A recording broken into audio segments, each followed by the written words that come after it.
Reflexology centre ఎందుకు start చేశాను? చాలా సింపుల్ రీజన్ అండి. ఫస్ట్ రీజన్ వచ్చేసి ఇన్ని ఇయర్స్గా అమ్మ మైటీ హోప్స్ రన్ చేస్తున్నప్పుడు, ఎస్పెషల్లీ కోవిడ్ తర్వాత నుంచి కూడా చాలామంది చాలా రకాలుగా సఫర్ అవుతున్నారు. వాళ్ళకుండే ప్రాబ్లమ్స్ని చెప్పలేక, ఎక్స్ప్లెయిన్ చేయలేక, వాళ్ళకి ఏమవుతుందో వాళ్ళకి తెలియక ఎమోషనల్గా, సైకలాజికల్గా, ఫిజికల్గా చాలా సఫర్ అవుతున్నారు. వాళ్ళ సఫరింగ్కి ఒక సొల్యూషన్ కావాలి. ఆ సొల్యూషన్ అనేది మెడిసిన్స్ వల్ల కాదు. ఎందుకంటే ఇక్కడ జరిగే చాలా ఫిజికల్ కండిషన్స్ అన్నీ కూడా వాళ్ళకి జరిగే లోపల మనోభావాల ద్వారా జరిగే ప్రాబ్లమ్సే ఈ ఫిజికల్ కండిషన్స్కి లీడ్ అవుతుంది.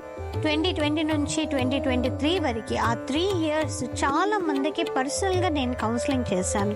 వాళ్ళు ఎదుర్కొన్న ప్రాబ్లమ్స్ నుంచి వాళ్ళు బయటికి రావడానికి, వాళ్ళ ఫిజికల్ హెల్త్ అనేది ప్రాపర్గా ఉండడానికి. సో వీటన్నిటికీ ఒక సొల్యూషన్ ఉండాలి. మన వరంగల్లో సఫర్ అయ్యే వాళ్ళందరికీ కూడా ఒక సొల్యూషన్ ఉండాలి అన్న ఉద్దేశంతో రిఫ్లెక్సాలజీ సెంటర్ స్టార్ట్ చేయడం జరిగింది. సెకండ్ రీజన్ వచ్చేసి అమ్మ మైటీ హోప్స్ మెయిన్ ఉద్దేశం విమెన్కి ఒక ప్రాపర్ ఎంపవర్మెంట్ ఇస్తూ, అంటే ప్రాపర్గా ట్రైనింగ్ ఇస్తూ వాళ్ళకు ఒక లైవ్లీహుడ్ని ప్రొవైడ్ చేయడం.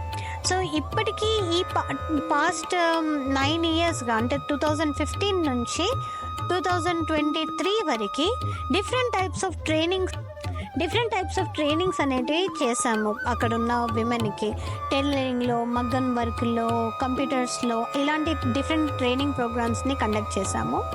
ఇందులో హెల్త్ రిలేటెడ్ ట్రైనింగ్ ప్రోగ్రామ్స్ ఉండాలి అని చెప్పేసి medical assistant training unit first start చేశాను. అది 2 units చాలా సక్సెస్ఫుల్గా రన్ అయ్యాయి.